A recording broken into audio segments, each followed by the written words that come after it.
I've always dreamed about owning my own home since maybe I was 14 years old. I always wanted to come home and be able to relax, kick off my shoes, have a barbecue if I wanted to. I'm just so excited to actually now own my own home. The collaboration with Rice University was just unique. What a great group of young people. It gives a lot of confidence of what the future is going to be like when you have young people like this committing themselves to making a difference in people's lives.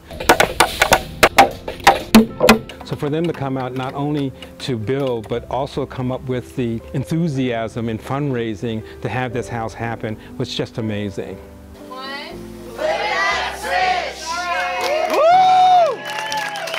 So I was involved with Habitat since my sophomore year, but it was during my junior year that I took over as president of the club.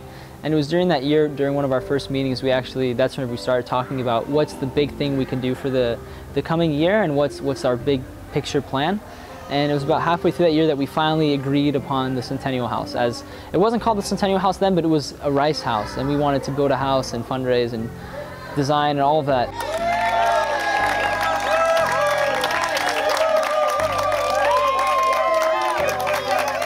About a year ago and some months, Tawfik sent out an email to see if there were any architects who would be interested in working on this project, and because they were separate from the School of Architecture, but thought that maybe we could modify the design and make a unique version of the Habitat house to build as Rice's legacy. It's a rare opportunity for young architects to get to design a house, and so I mean, seeing it go from paper to the full size has been pretty amazing. When there was just a slab here, they drew out our plan on the slab, and it was like we get to walk through the plans. It was very, very cool. There was a ton of people who wanted to volunteer in terms of building the house, and we had a lot of outpouring of support.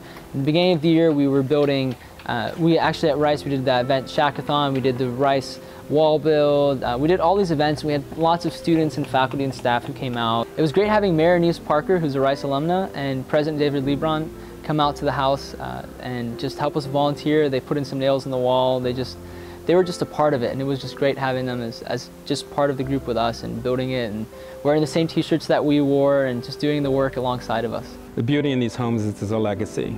It's a legacy for the sponsor who provides the funding that supports the home, so that they are now transforming the family. No longer are the families moving from rent to rent to rent. They're now sitting in a stable home for where their children can grow up in. So the legacy is that 20 years from now, it's very highly likely that this family will be in this home.